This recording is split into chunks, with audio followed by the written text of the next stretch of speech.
Hey everyone, it's Ladine from Sugar Stitches Quilt Co. Today I'm going to show you one of my favorite methods for making half square triangles, and that is the 8 at a time method. Now I encourage you to properly prepare your fabrics, which for me includes starching my fabrics because we will be working on the bias of the fabric. I have a video for you here that you can see how I prepare my fabrics and try to minimize any stretching or wonkiness in my blocks when working on the bias, especially in a method like this for making half square triangles.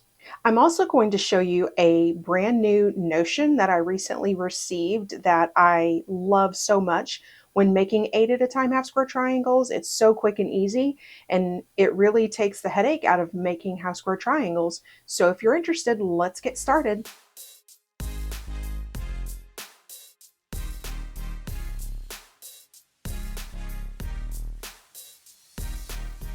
I am starting with two 9-inch squares, and after we finish the 8 at a time method, I will trim them to 4 inches, which will make them 3.5 inches finished in a quilt.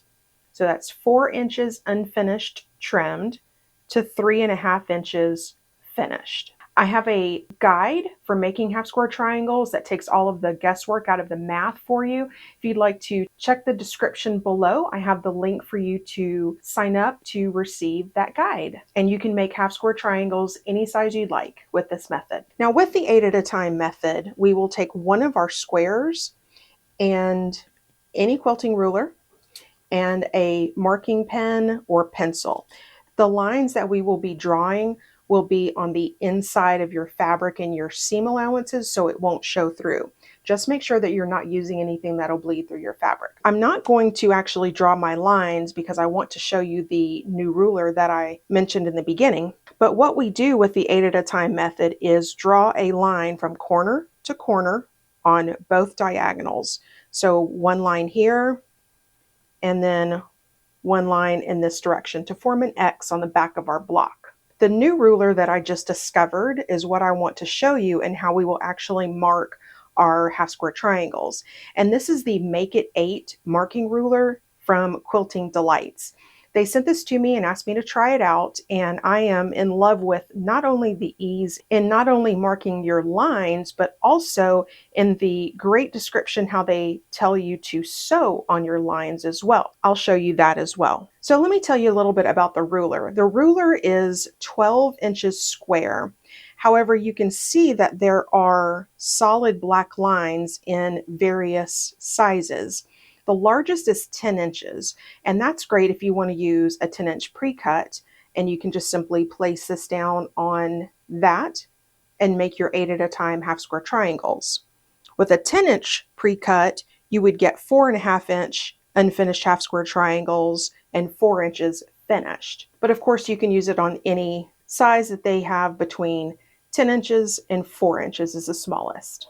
And you can also see that there are grooves in the ruler. Now, these are not for your rotary cutter, they are for marking. And what I like about this is that there's no reason to move your ruler back and forth and line everything up on each corner. This is simply one time putting it down on your square, lining everything up, and drawing your lines. So it makes things much quicker too. So I'll take my square.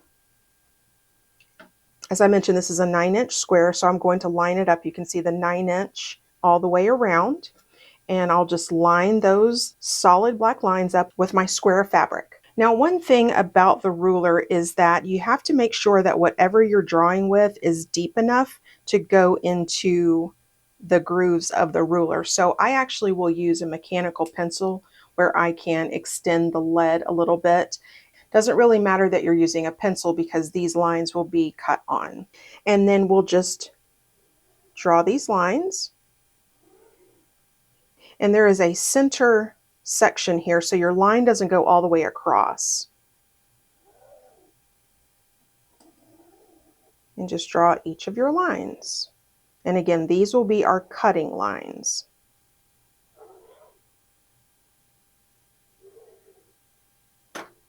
And then if you move that, then you can see that we have all of our pencil marks. It may be a little bit hard to see on camera, but I have all of them that correspond with the notches in the ruler. And now I mentioned earlier that one of the other reasons I like this ruler and this process is because of the recommended sewing instructions. Now, again, we didn't mark anything in this middle section. So they recommend that you actually start sewing here, sew down, across, then keep sewing in each of these directions without stopping and without having to cut your threads or anything like that. So to me, this is even faster, similar to chain piecing. So we'll go ahead and place our squares right sides together. And then let's go over to the sewing machine and I'll show you what I mean about sewing with the instructions for the Make It 8 ruler. All right, here we are at my sewing machine and I've put a few pins, you can see here, in areas where I will not be sewing.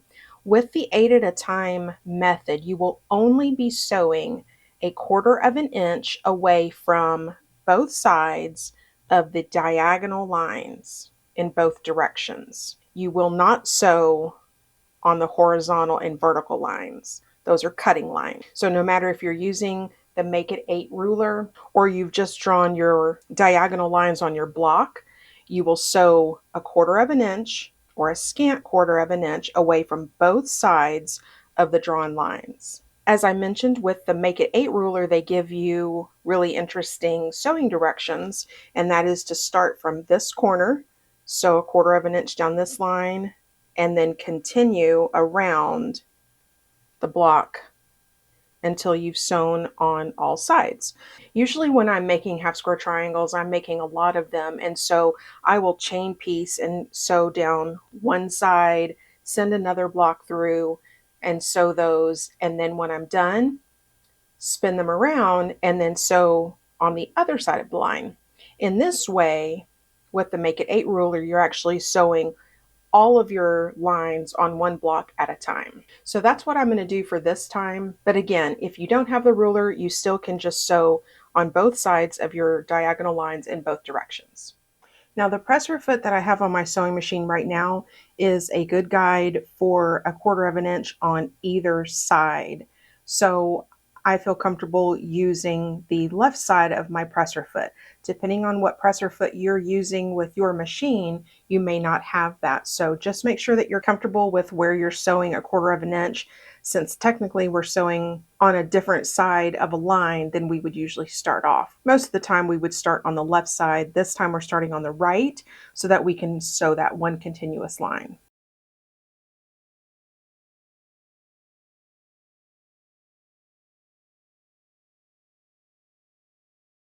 And then we stop and leave our needle down and then just pivot the block.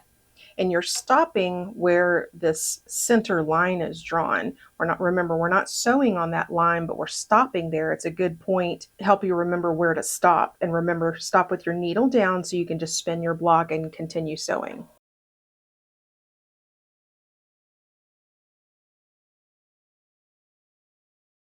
And then I take a few extra stitches and then leave my needle down again, position my presser foot on the other side, and I haven't even cut my threads. I just continue sewing in this way.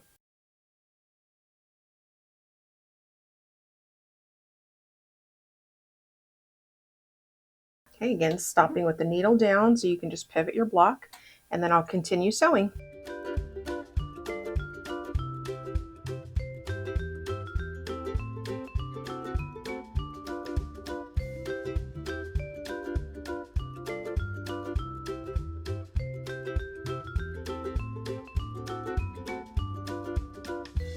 And then when I'm finished, I cut my threads. I have my 1/4 of an inch, it's actually a scant 1/4 of an inch, sewn on both sides of this drawn line on the diagonals. And nothing is sewn in the middle because we will be cutting there and trimming, so it doesn't matter. So let's go back over and cut these apart. All right, we are back from the sewing machine and I'm going to go ahead and take these pins out. And with the 8 at a time method, we want to cut not only on the center lines, both vertically and horizontally, but we also want to cut on both diagonal lines. Remember, I told you if you do want to try the Make It 8 marking ruler, you do not use that for cutting. So I just have one of my usual creative grids rulers that I like to use for cutting because it's a little bit longer. And so if you have a rotating cutting mat, this would be a great time to use it. I'm just going to cut on my regular cutting mat for today to show you that. So the first place that I like to cut is down the center. And I do that because I can easily measure and make sure that I'm cutting exactly down the middle of my block. So whatever your block measures, take note of what half of that is, and that's where your ruler should be positioned. Remember, my block is 9 inches, so my halfway point is 4.5. I also like to line up on the sides and the bottom and then make that cut. And then carefully pick up your ruler so you're not disturbing your fabric. Do the same thing on the horizontal. Lining everything up and holding your ruler and making the cut.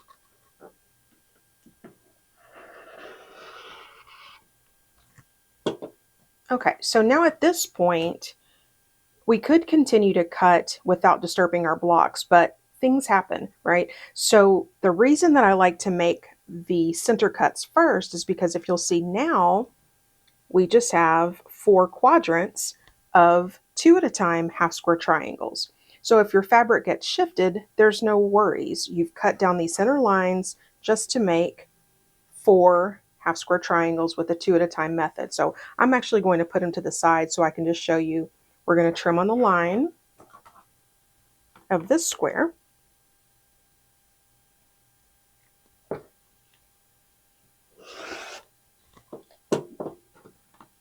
And now we have 2 half square triangles.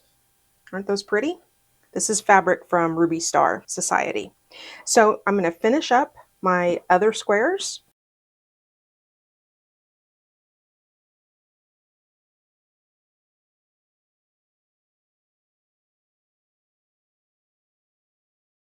Okay, I have finished cutting all of my half square triangles. Remember I mentioned that with the Make It 8 ruler, you wouldn't be sewing in that middle section, and you can see that there's just a little bit of an area here where there's no stitch line. However, if you open that up, you'll notice that's your dog ear. So you'll be trimming that away anyway. So you don't have to worry that there's nothing sewn in that center section. I have my half square triangles here, and then my next step would be to press these open and then trim them. In my ultimate half square triangle guide, I give you oversized recommendations. You could at this point just trim off dog ears and use precise measuring, but I tend to like a little bit of room for trimming just in case you've had any biased edges that have gotten a little warped or wonky during the sewing process or after you press as well. So that half square triangle guide gives you a little bit of wiggle room for trimming. And again, that's listed down in the description below that you can sign up for my newsletter and download that guide. So that is the 8 at a time half square triangle making method. And then also the new Make It 8 marking ruler that I mentioned that Quilting Delight sent to me recently that I'm really enjoying making my half square triangles with. If you'd like to get a ruler like this for yourself, I do have an affiliate link below as well in the description. You can check that out and make your own 8 at a time half square triangles. I hope you enjoyed this tutorial and I'll see you next time. Bye for now.